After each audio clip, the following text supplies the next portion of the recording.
Thank you, everyone, and thanks for having me this evening.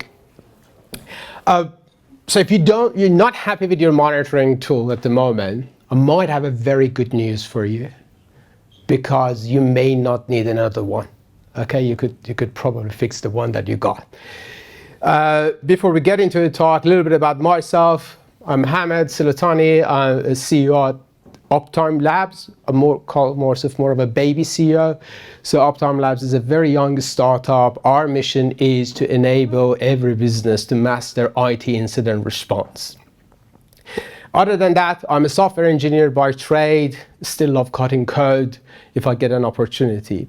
13 years ago, I joined a financial services company called IG Group, which provides financial product stock trading platform, okay, where availability is very important for them. Soon after joining, I realized that I drew a huge amount of satisfaction from chaos, stress that goes with IT outages and people running around. So since then, that shaped my career. I became very interested in reliability and resiliency engineering and the factors that play out for those incidents and unforeseen events to happen. Who I'm not a monitoring expert, so please don't ask me what's the difference between monitoring and observability and how AIOps will change the future, okay? I won't have an answer for you. But having said that, I have been in a position to justify and approve very expensive monitoring projects, multi-million-pound project, moving from one monitoring system to another. So I can talk to you fair amount about those projects. And also I consider myself an eternal learner. And mainly I'm here today to learn from you, probably more than you can learn from me. Also must say, my talk has got a fair amount of physical activity, so get your arms ready for it and follow me through it. I think we can all agree that we are not short of monitoring tools. Okay, if you look at the menu option of monitoring tools available, tons of them are out there, and probably what you see on the screen here doesn't cover even a third of it. Okay. But what if I told you, if you pick I showed the 3 tools here, and I told you that I will solve all your monitoring problems? That would be awesome, wouldn't it? Except I'm not going to tell you that, because that's not true to start with, and second, I'm not selling any of these products. I'm not going to make any money out of it. So that's out of the question. Okay. So here comes the physical activity. Can you raise your hand if your organization or your employer, you do incident response report? In some places it's called post-mortem, post-incident reviews, and wash-up. And keep your hands up there. Okay, not bad. Okay, I was worried that there would be no hands, so I won't have any talk to do. Okay, and then raise your hands if inadequate monitoring and alerting comes up on. You have seen it in those incident reviews. Similar set of hands coming up. Okay, that's interesting. And finally, if you're aware of a project within your business to change or improve or move from a monitoring system to another one. Few other hands as well. So that's a good news for me. Okay, I was worried that if there's no hands, I probably need to say goodbye and save you at all times. But that's not the case. So what you see here on the right-hand side, is totally fabricated graph by me, and I call it technology honeymoon graph. Okay. So the x-axis is a time factor in years probably, and the y-axis is a level of satisfaction. And in any organization, when a new tool is being adopted, there's initially a lot of hope and a lot of enthusiasm about it. So everyone is talking about it. Oh, this is a cool tool. It's going to solve all our problems. Okay, once we have it done, then there's no problem there. Year 1, year 2, and that satisfaction starts to come down. Okay, and probably somewhere around year 2.5, you start thinking about the next project. Okay, so what is the next technology to do?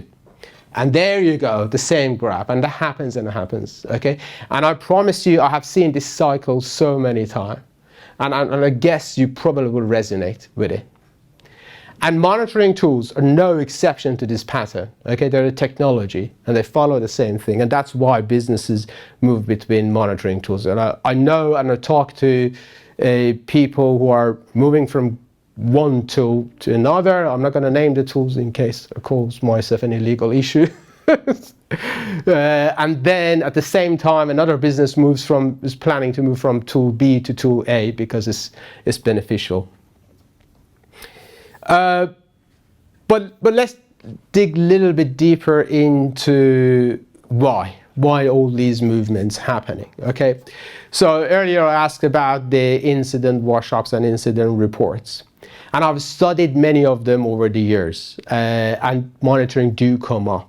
Okay, and I can categorize the reasons why people are not happy with monitoring and kind of three big categories that reflect on those incident workshops.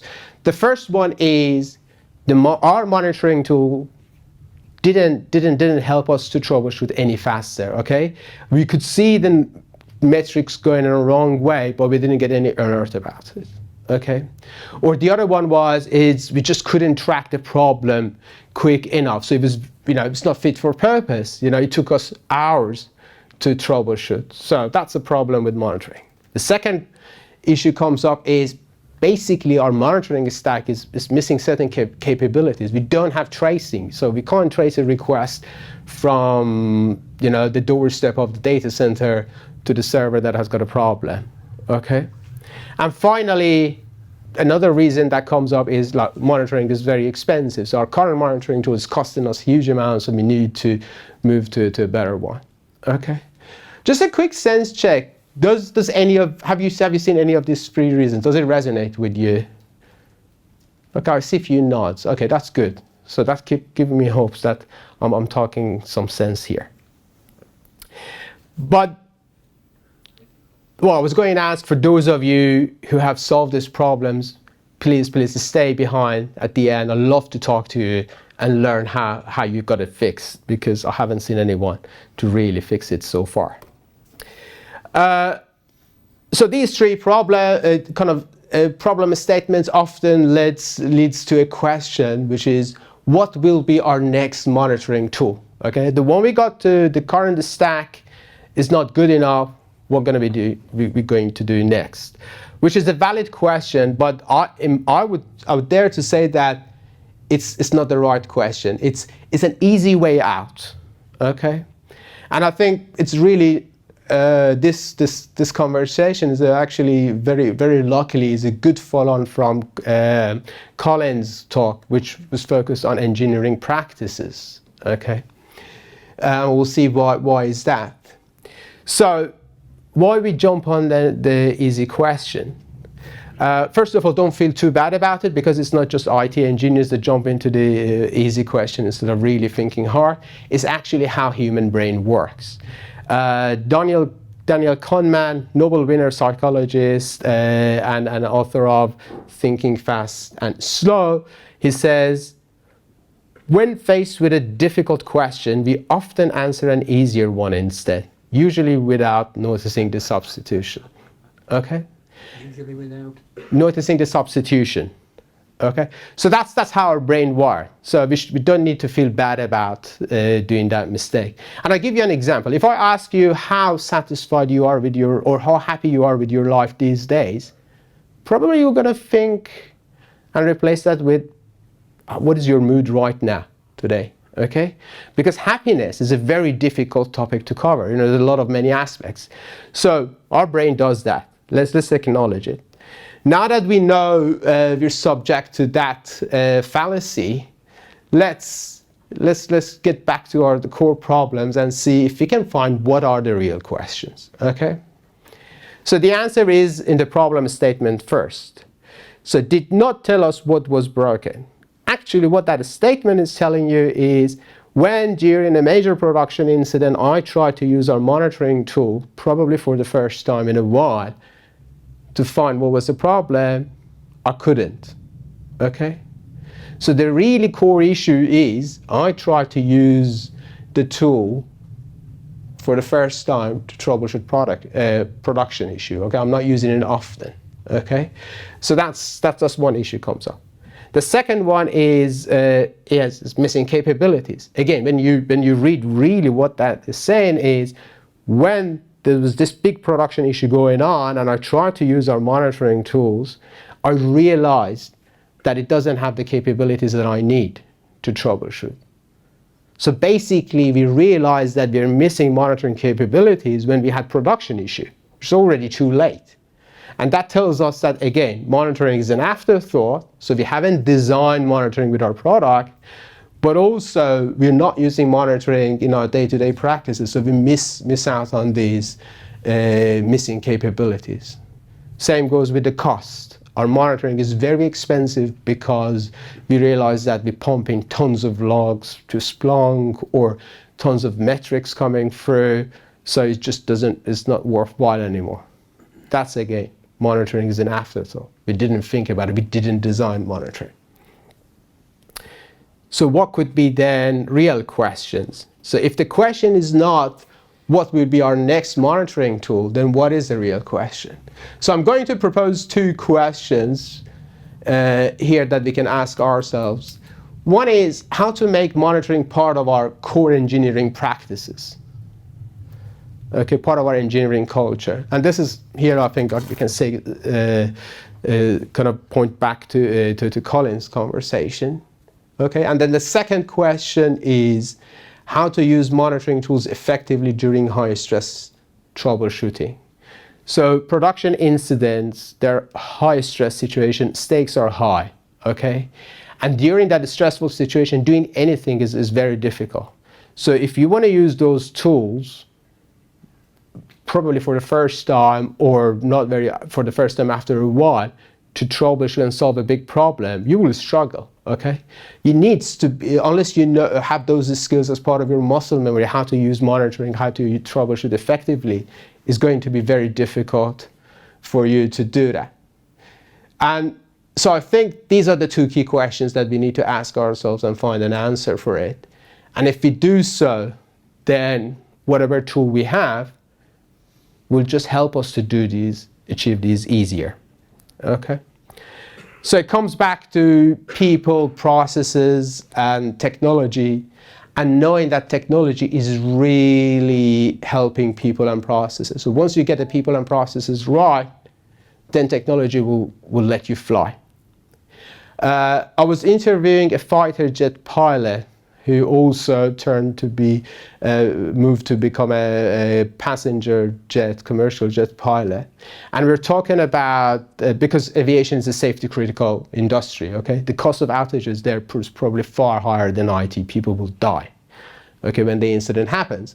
And I was talking to him about how most of IT folks are unhappy with their monitoring tools, and just even though when they spend a lot of money. And then after a little bit of a conversation, he gave me a very, very good insight, which has kind of stuck with me ever since. His point was, I don't know much about IT, but I can promise you the quality and the level of costs of the tools that we have in a plane cockpit for our monitorings, you're never going to beat that. Okay, it's a best class monitoring. You can't get any better monitoring than what we have in a plane cockpit. But it's still, in aviation, we spend a lot of time and investment on people and processes, okay? Getting people to use this monitoring, not just during the flight or when things go wrong, but actually on the ground in a safe environment so they're familiar. Okay, and also we get them to practice how the monitoring will react in the different failure scenarios, so they know how to watch for problems, which ties back onto people and processes. So when we get the people and processes right, then we can make any tool work for us. So I will kind of wrap up with few ideas. Okay, so it's not limited. I'm not saying that these are the definite solutions, but these are the ideas I've seen working, and I'm sure you will probably come up with much better ones. Okay, so the first one on people's side is We need more emphasis on monitoring skills than monitoring tools. Okay? We need, and then the other thing that you probably will agree is a good troubleshooter that knows how IT systems work.